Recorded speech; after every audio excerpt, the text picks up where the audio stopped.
Media, सच सबसे पहले सबसे तेज।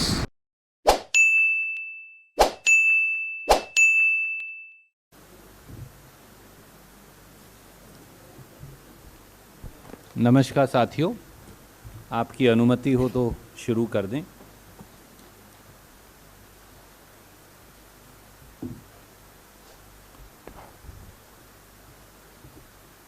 आज कांग्रेस अध्यक्षा श्रीमती सोनिया गांधी जी की अध्यक्षता में कांग्रेस कार्यसमिति की एक विशेष बैठक संपन्न हुई।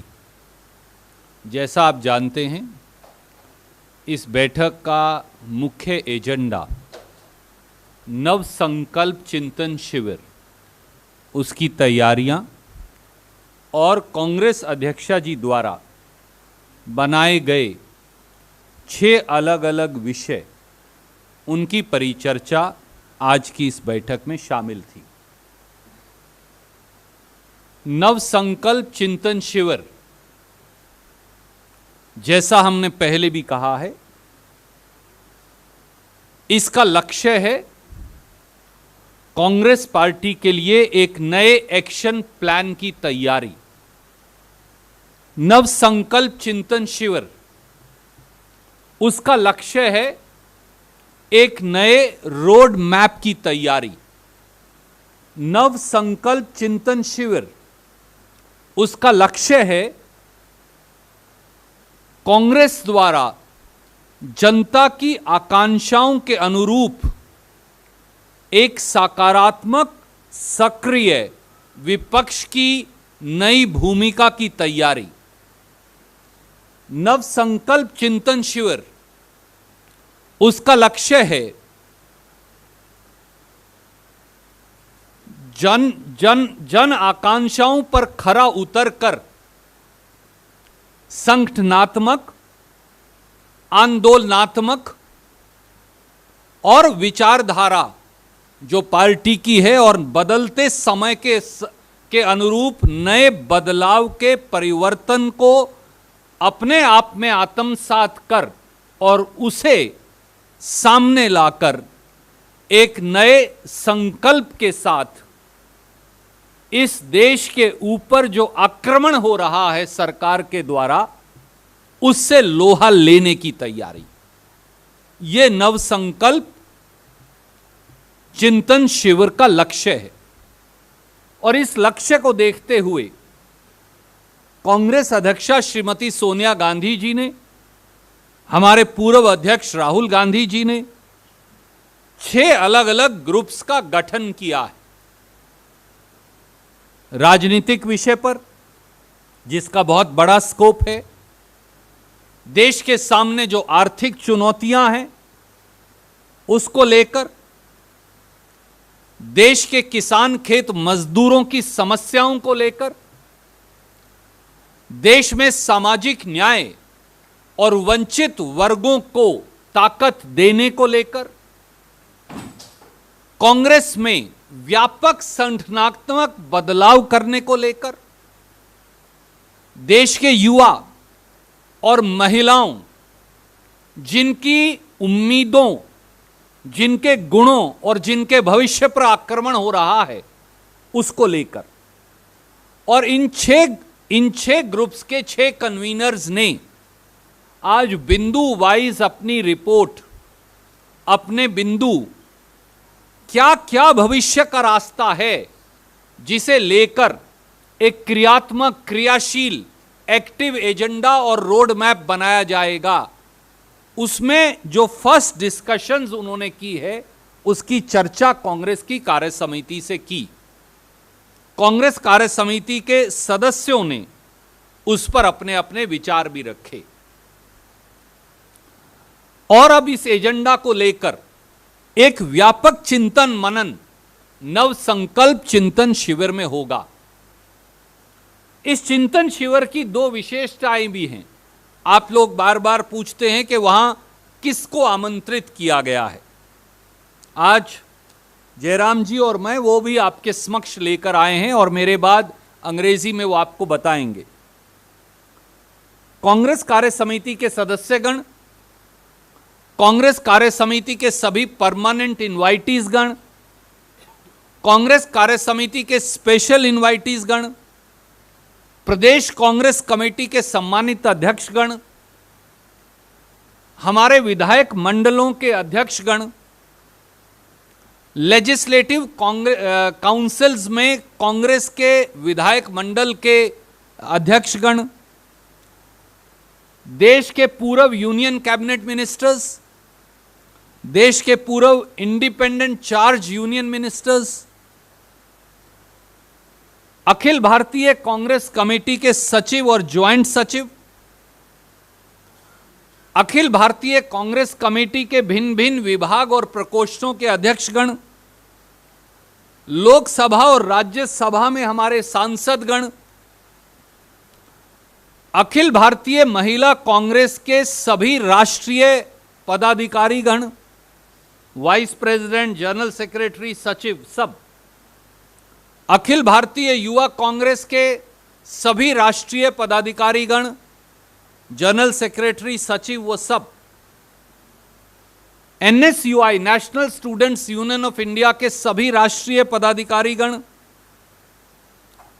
और लगभग 50 के करीब वो लोग जो या कोऑर्डिनेशन पैनल्स का हिस्सा हैं या कांग्रेस अध्यक्षा जी ने विशेष तौर से चुने हैं। इनकी कुल संख्या 422 है और इसकी विशेषता यह है दैट 50 अंडर 50% नव संकल्प चिंतन शिविर के डेलीगेट्स 50 साल से कम आयु के,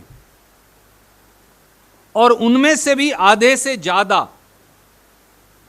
लगभग 30 से 35% 40 साल से भी कम आयु के। सो इसमें तजर्बे और तरुणाई का एक अनूठा मिश्रण है।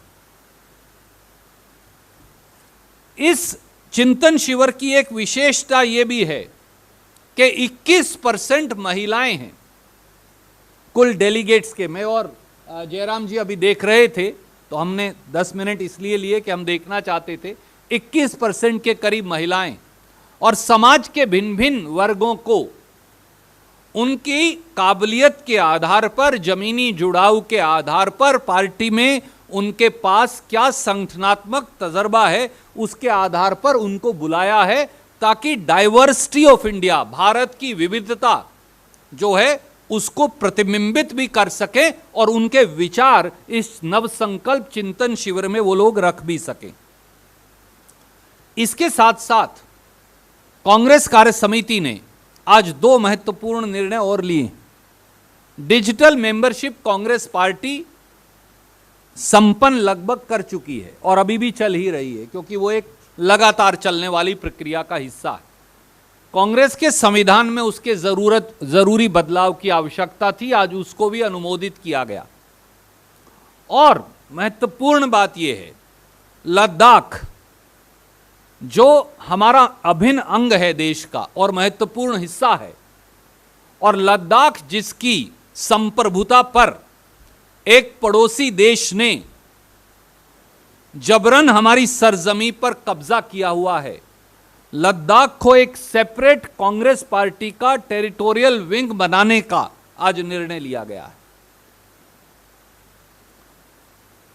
साथियों, अगले 1-2 दिनों में आपने विस्तृत कार्यक्रम भी जानने का प्रस्ताव हमारे समक्ष इंडिविजुअली रखा है।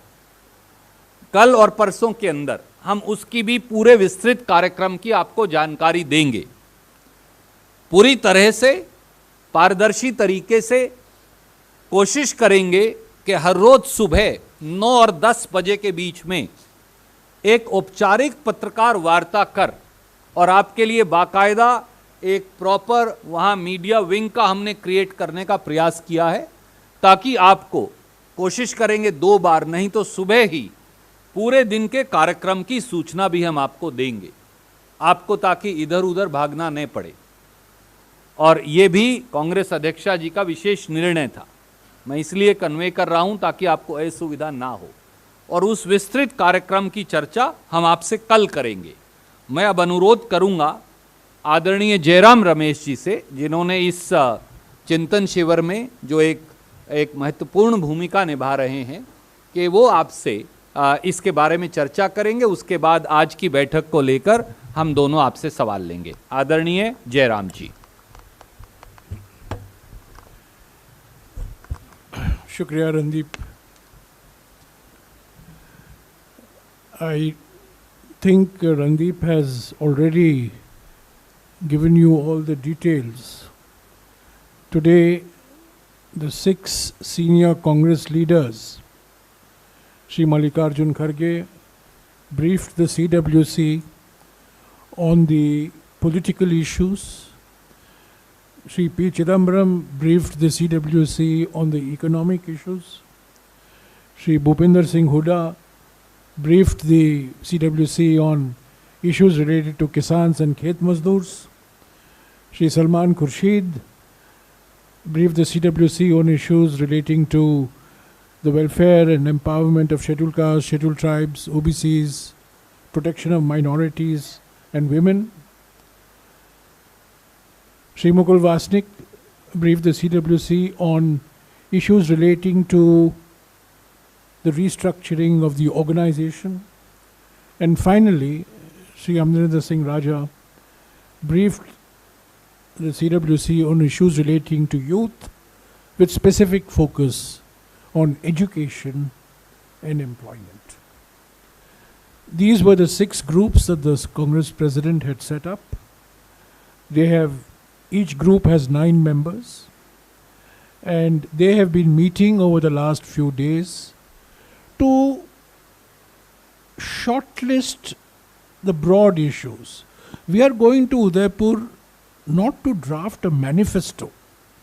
We are going to Udaipur, as Randeep has explained, to prepare an action plan to strengthen, revive the Congress party to deal with the political, economic, social and other challenges.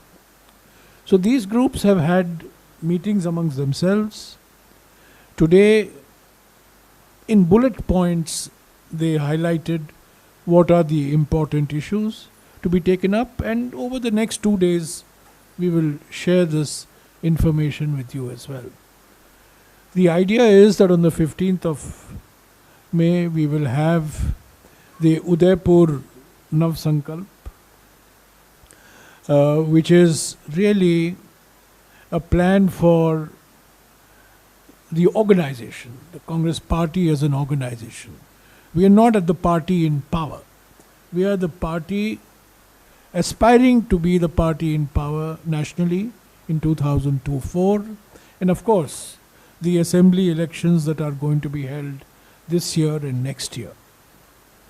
So this is a political Chintan Shivir. It's an action-oriented Chintan Shivir. There are so many issues to be discussed, but it's the politics of it and it's the organization of it that we are focusing on in Udaipur for 3 days, which will be kicked off on the afternoon of the 15th by the Congress President. And the former Congress President will make his valedictory final remarks, closing remarks, substantive remarks on the 15th, and then we'll adopt the resolution or the action plan. I wouldn't call it a resolution, it's really an action plan. So this is broadly what we are doing. As you know, we had a Chintan Shivir in 1998 at Panchmadi. We had a Chintan Shivir in 2003 in Shimla. We had a Chintan Shivir, although it was called a Chintan Shivir, in January 2013 in Jaipur. So this is the 4th in the series, and we are meeting in the midst of a grave economic crisis. Today, as my colleague Randeep has reminded us, the Indian rupee has become a member of the BJP's Margdarshak Mandal, and it has fallen to more than 75. Today it's actually closed at 77. So there are grave economic challenges, unemployment, center-state relations. There are, of course, political challenges. The growing polarization around religion, language, region, and so on. So all this will be discussed, but it will be discussed in the context of an action plan for the organization. So we will be briefing you in detail in the next 2 days according to a schedule that Randeep has drawn out, which I am sure he'll share with you, and we look forward to seeing you at the Chintan Shivir. It is really, the Chintan Shivir is not a destination. The Chintan Shivir is the beginning of a long journey. It's not a destination. It's a meel patthar, it's a milestone. And after each of the Chintan Shivir, the organization has undergone a transformation, but organizations have to undergo periodic transformations. So this is a transformation of an unprecedented magnitude, which we are called upon to undertake, and I think this shows that it's taken time to plan, to ensure balanced representation, as Randeep has explained, balance on gender, balance on region, balance on experience, and balance on age. On all four categories, it has taken some time, and I think it demonstrates the Congress President's unflinching commitment to making the Congress Party a rejuvenated party, a revived party, a strengthened party to deal with the political, economic and social challenges before the country. Any questions? I'll come first on this and then we'll come to it.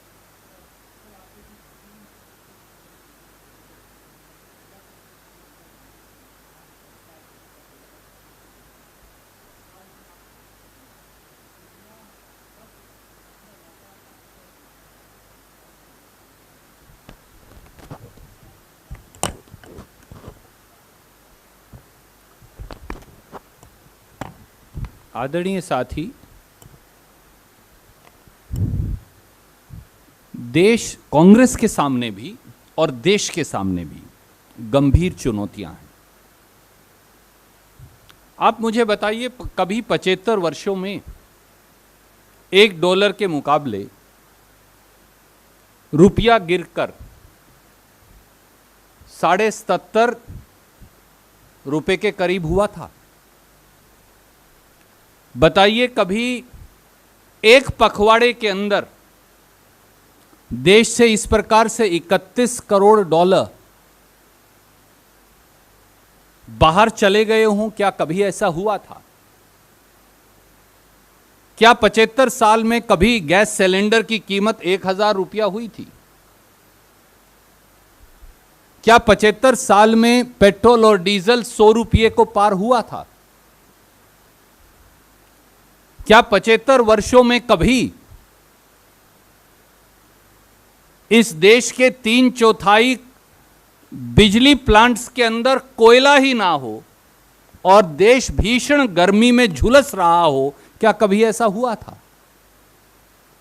क्या 75 वर्षों में कभी ऐसा हुआ था कि पूरी दुनिया में और कई जगह युद्ध होने के बावजूद भी भारत जैसे तरक्कीशील और प्रगतिशील मुल्क से फ्लाइट ऑफ कैपिटल हो रही हो, यानी पूंजी बाहर जा रही हो अंदर आने की बजाय? क्या 75 सालों में कभी ऐसा हुआ था कि जो कांग्रेस के कार्यकाल में जो मुल्क डबल डिजिट जीडीपी ग्रोथ पर था, आज आंकड़े बदलकर भी 4 और 5% ग्रोथ के लिए हाहाकार मचा है? क्या 75 सालों में कभी इस देश में ऐसी महंगाई हुई थी? क्या 75 सालों में कभी इस देश में नफरत, भय और बंटवारे का यह वातावरण पैदा हुआ था? तो इस देश के सामने गंभीर चुनौतियां हैं और हमने ये माना, स्वीकार किया, कांग्रेस पार्टी के सामने भी संगठनात्मक और राजनीतिक दोनों गंभीर चुनौतियां हैं। इसलिए ये चिंतन शिविर भविष्य का रास्ता और भविष्य की एक्शन प्लान दोनों तैयार करेगा।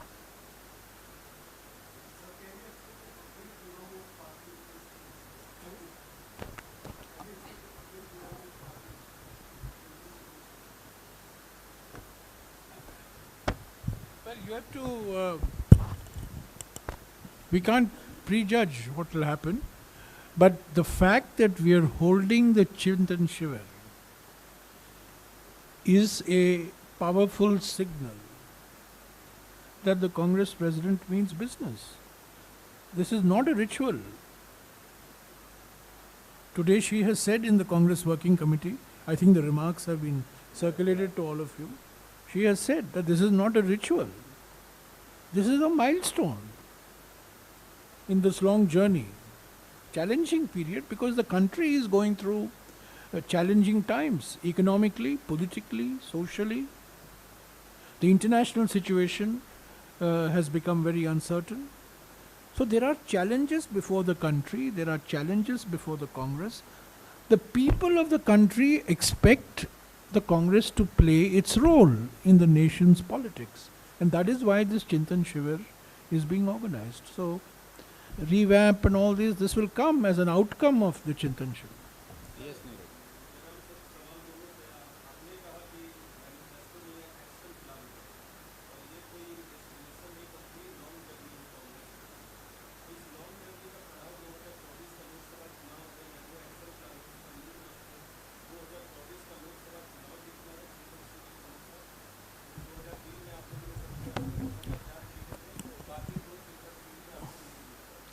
दीर्घकालीन का की परिभाषा है 2 साल।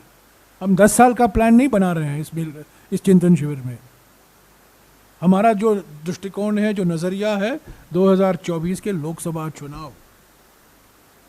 हाँ, कुछ ऐसे निर्णय लेने हैं जो जिसका नतीजा हमें 5 साल बाद दिखाई देगा, 10 साल बाद दिखाई देगा, पर हमारे सामने पहला जो मकसद है वो 2024 के लोकसभा चुनाव, और उसके पहले 2022 और 2023 हमारे कई राज्यों में भी चुनाव है।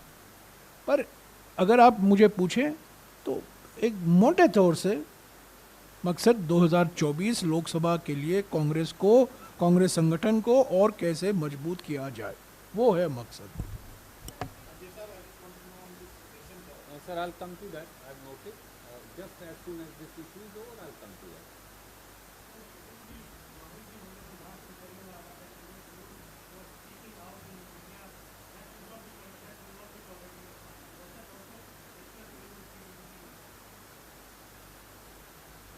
I think, my friend, if you saw the context clearly, and what Congress President also said today, if you saw the remarks,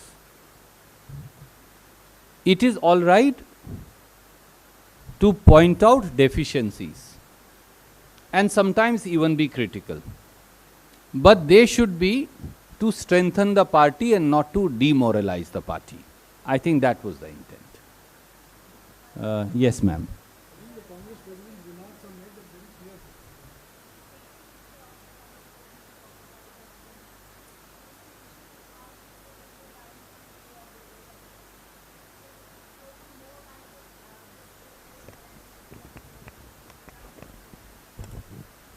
No, it's not debt of the party, it's debt to the party. There's a big difference. She spoke about discharging our debt to the party, not of the party. Party has no debt. Individuals have a debt.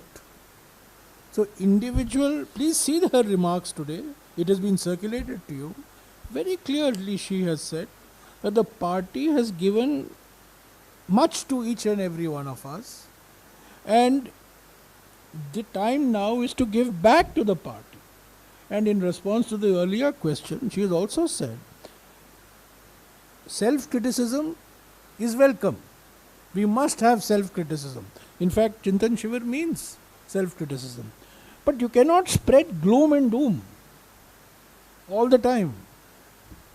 So we cannot allow self-criticism to destroy self-confidence and morale. I think she is very, very clear today on what she said. Can you चुका रहे हैं, ये party का कर्ज नहीं है, ये व्यक्तिगत कर्ज है। पार्टी ने हरेक को बहुत कुछ दिया है, पर अभी समय आया है, वक्त आया है हरेक को देखने के लिए कि हम पार्टी को हम वापस क्या देंगे। और वही मैं समझता हूँ एक बहुत महत्वपूर्ण संदेशा आज कांग्रेस प्रेसिडेंट ने इस बैठक में दी।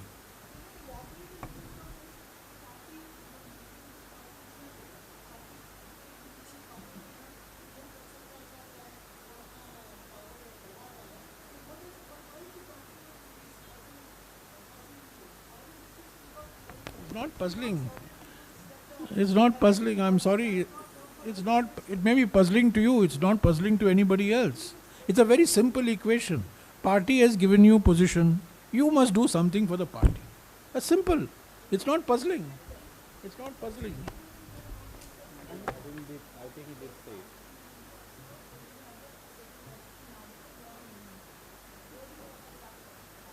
I think she's already said it's not fair for Mr. Jairam Ramesh to repeat. Yes, sir.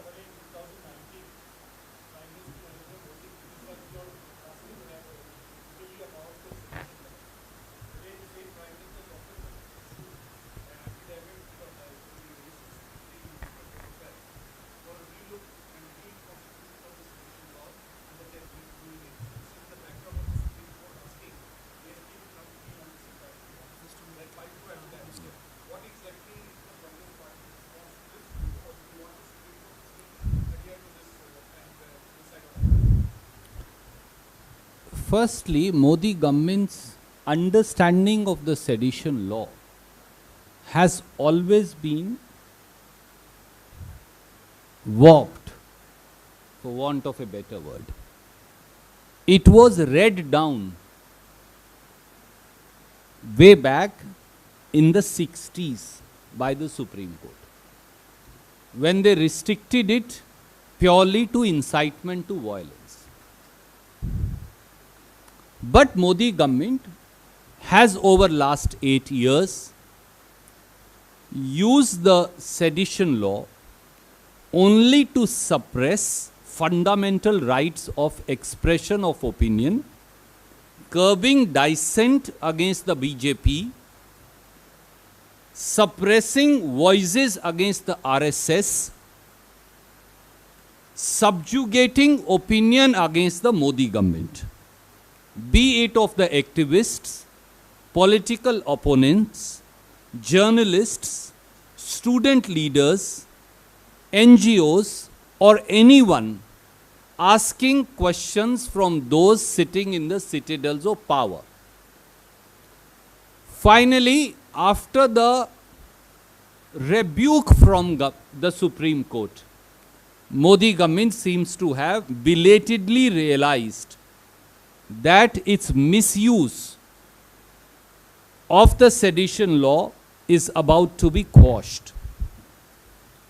Faced with that clear-cut observation of the Supreme Court, in hindsight, they are trying to course correct. I am happy that even at this belated stage, if they change their autocratic, dictatorial mindset of suppressing, subjugating, trampling upon every voice of dissent and disagreement, it would bode well for democracy.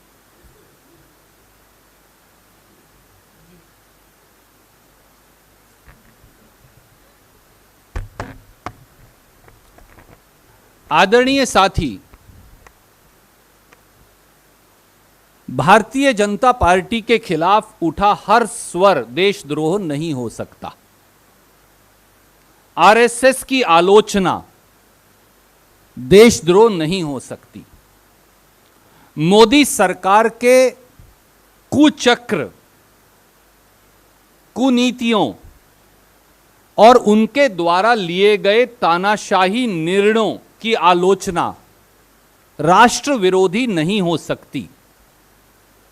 हर राष्ट्र प्रेमी का यह कर्तव्य है कि सरकार को सच्चाई का आईना दिखाए और मोदी सरकार जैसी तानाशाही सरकारों को प्रजातांत्रिक आलोचनात्मक रवैया अपनाकर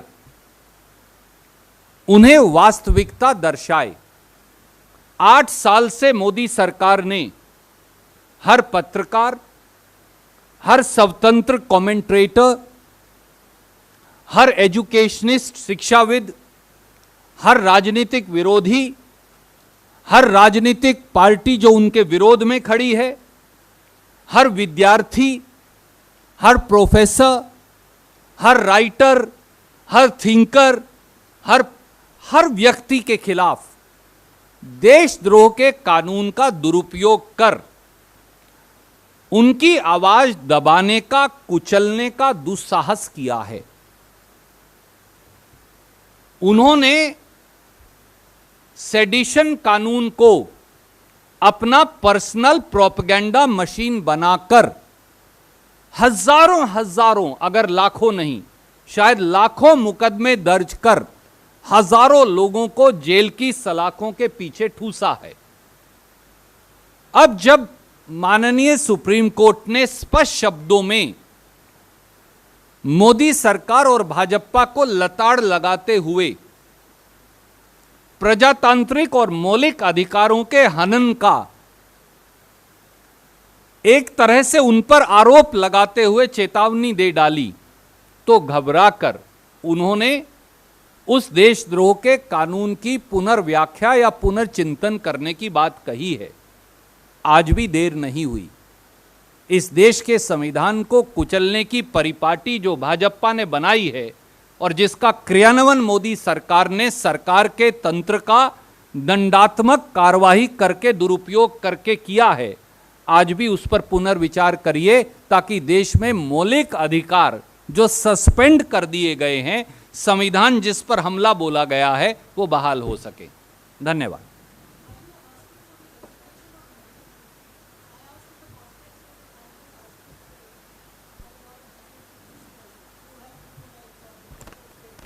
I would request Mr. Ajay Makhan to definitely reply that query, ma'am. He is General Secretary in charge. He is here.